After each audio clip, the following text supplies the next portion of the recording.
दिल्ली के NDMC convention centre में BJP की बड़ी मीटिंग चल रही है। इस मीटिंग में प्रधानमंत्री नरेंद्र मोदी भी मौजूद हैं। बीजेपी अध्यक्ष जेपी नड्डा की अध्यक्षता में हो रही इस बैठक में सभी राज्यों के अध्यक्ष, बीजेपी प्रभारी और पूर्व सीएम भी शामिल हैं। राज्यों के संगठन मंत्री, राष्ट्रीय महासचिव भी इस मीटिंग में शामिल हैं। इस मीटिंग में 5 राज्यों में होने वाले चुनाव का एक्शन प्लान तैयार किया जा रहा है। साथ ही किसान आंदोलन पर भी चर्चा हो रही है। कोरोना की दस्तक और लॉकडाउन के बाद ये बीजेपी की पहली बड़ी मीटिंग है। ये मीटिंग शाम 5 बजे तक चलेगी। इस बैठक को प्रधानमंत्री मोदी 2 बार संबोधित करेंगे। अपने संबोधन में प्रधानमंत्री बीजेपी नेताओं की जीत का मंत्र देंगे। आगामी विधानसभा के कई राज्यों में चुनाव होने वाले हैं, उनकी भी अलग अलग राज्य के रिपोर्टिंग की आज यहाँ पे होगी बैठक में। आत्मनिर्भर भारत के अभियान पर चर्चा भी होगी, कृषि विधेयक पर भी चर्चा होगी। उसी के साथ साथ प्रदेशों द्वारा भी रिपोर्टिंग, अभी अलग अलग प्रदेश रिपोर्ट करेंगे, अपना वृत्त निवेदन करेंगे, जैसे हम बैठक में रखते हैं।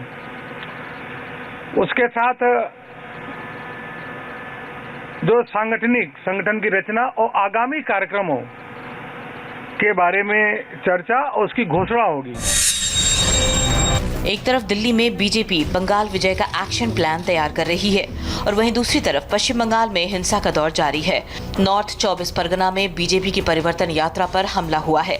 इस बार बीजेपी के प्रदेश अध्यक्ष दिलीप घोष के काफिले को निशाना बनाया गया है। बीजेपी ने हमले का आरोप टीएमसी समर्थकों पर लगाया है। बीजेपी का आरोप है कि टीएमसी के गुंडों ने बम, रॉड और ईंट पत्थरों से हमला किया। इस हमले में 2 लोग गंभीर रूप से जख्मी हो गए, जबकि कई गाड़ियों को भी नुकसान पहुंचा है। हमले के बाद पार्टी के समर्थक आक्रोशित हो गए हैं। बार-बार टीएमसी के हमलों से नाराज बीजेपी कार्यकर्ताओं ने नारेबाजी की, हंगामा किया। बीजेपी की महिला कार्यकर्ता बीच सड़क धरने पर बैठ गई। बीजेपी समर्थकों की पुलिस वालों से बहस भी हुई। बीजेपी समर्थकों का आरोप है कि टीएमसी के गुंडों ने गाड़ियों में तोड़फोड़ के अलावा महिला कार्यकर्ताओं से भी मारपीट की। মিনাখাত থেকে যখন ফিরছিল ঠিক মালঞ্চ ব্রিজ আর নিমিচির ওইখানে টিএমসির যে গুন্ডারা আছে, টিএমসির যে হারমাত বাহিনীরা আছে, আমাদের পরিবর্তন যাত্রার যে ট্যাবলো ছিল সেই ট্যাবলোর ওপরে বোমার আঘাত করে। আমাদের একজন কর্মী আহত হয়। ওখানে আমাদের কর্মীদের ওপর প্রচুর মারধর করে। ওখানে আছেন আমাদের রাজ্য সভাপতি দিলীপ ঘোষ মহাশয়, ওখানে উপস্থিত হয়েছেন এবং আমাদের জেলার প্রেসিডেন্ট তারক ঘোষ মহাশয় ওখানে উপস্থিত হয়েছেন এবং ওখানে আমাদেরকে এখনও আটকে রাখা হয়েছে। সেই তৃণমূলের হারমাত বাহিনী এবং তৃণমূলের গুন্ডা বাহিনীরা এখনও ওখানে হারমাত চালিয়ে যাচ্ছে এবং অত্যাচার চালিয়ে যাচ্ছে, মারপিট চলছে এখনও।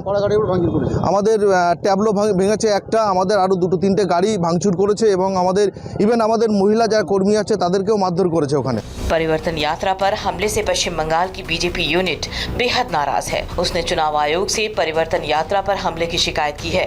बीजेपी ने चुनाव आयोग और गृह मंत्री को चिट्ठी लिखी है। बीजेपी ने पुलिस पर हमले के वक्त मूक दर्शक बने रहने का आरोप लगाया है।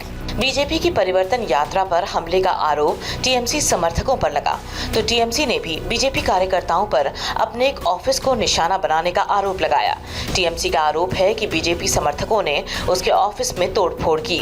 बड़ा सवाल ये कि पश्चिम बंगाल में सियासी हिंसा पर फुल स्टॉप कब लगेगा, क्योंकि कल यानी 20 फरवरी को दिलीप घोष के काफिले पर हमला हुआ, तो अभी 18 फरवरी को ही पश्चिम बंगाल के मंत्री जाकिर हुसैन पर अटैक हुआ था।